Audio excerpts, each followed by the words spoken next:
Imagine biting into a can of Spam on a quiet evening. It's salty, processed goodness, a staple in your pantry.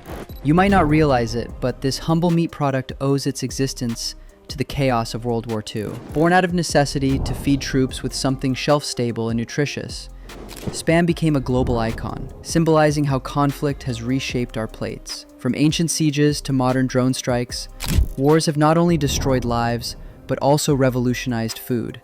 Through inventions, rationing, cultural exchanges, and even the globalization of tastes.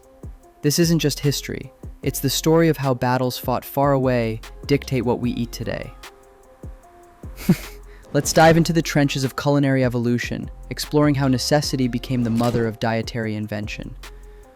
Wars have long influenced food, but the modern era kicked off with Napoleon Bonaparte's ambitions in the early 19th century. Facing supply chain nightmares during his campaigns, Napoleon offered a hefty prize, 12,000 francs, to anyone who could preserve food for his armies. Enter Nicolas Appert, a French inventor who pioneered canning by sealing food in glass jars and boiling them. This breakthrough, refined into metal cans by Englishman Peter Durand, transformed military logistics. No longer did soldiers rely on salted meats or foraging. They could carry portable, non-perishable meals. Canned goods exploded in popularity post-Napoleonic wars, entering civilian kitchens and laying the groundwork for today's tinned soups and veggies. But it wasn't just preservation. Condensed milk, another war-born innovation from the American Civil War, allowed for longer storage and easier transport, influencing everything from baking to baby formula. Fast forward to World War I, where food became a weapon and a rallying cry. The Great War disrupted global trade, leading to shortages that forced nations to rethink eating. In the US, the Food Administration under Herbert Hoover promoted Meatless Mondays and Wheatless Wednesdays to conserve resources for troops and starving Europeans. Americans were urged to grow victory gardens, backyard plots that produced over 1.5 million tons of food by war's end. This not only boosted self-sufficiency, but instilled a culture of thrift and vegetable appreciation that lingers in community gardening today. Propaganda posters screamed, "Food will win the war," encouraging substitutions like corn for wheat and potatoes for everything else. Renaming foods to stoke patriotism was another quirk. Sauerkraut became Liberty cabbage, and hamburgers turned into Liberty steaks amid anti-German sentiment. These changes weren't temporary, they shifted diets toward more diverse grains and veggies, reducing reliance on imports and fostering a nascent farm-to-table ethos. But it was World War II that truly turbocharged our modern eating habits, blending desperation with innovation on an unprecedented scale. Rationing hit hard.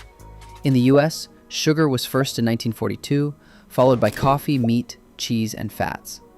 Families received ration books with stamps, forcing creative cooking. Butter shortages led to margarine's rise, while meat scarcity birthed wacky cake, a dessert sans eggs, milk, or butter, using vinegar and baking soda instead. Victory gardens returned bigger than ever, with over 20 million Americans planting them, yielding 40% of the nation's produce.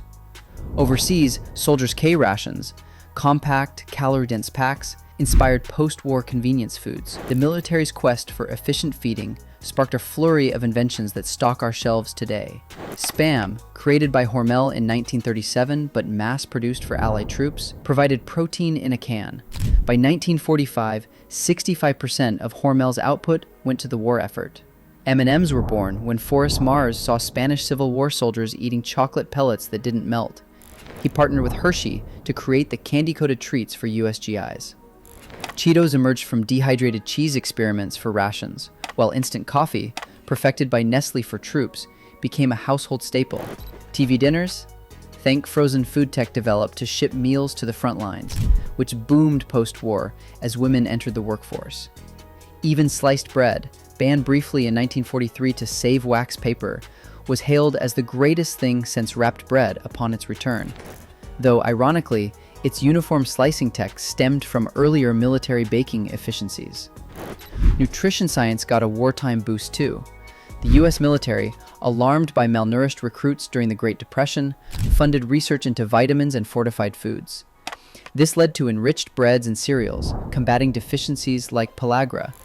Post-World War II, surplus tech like nitrogen from explosives became fertilizers, supercharging agriculture but also contributing to monocultures and processed foods dominance. In Europe, rationing lingered until 1954 in Britain, fostering a waste not, want not mentality that reduced food waste but also blandified diets. Think boiled veggies and spam fritters. Yet this austerity sparked ingenuity. French cuisine simplified, emphasizing local ingredients, while in the US, the post-war boom saw meat-heavy meals as a rebellion against scarcity.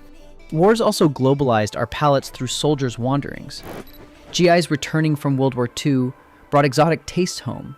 Italian pasta, Asian stir-fries, and even soul food spread via African-American troops stationed abroad.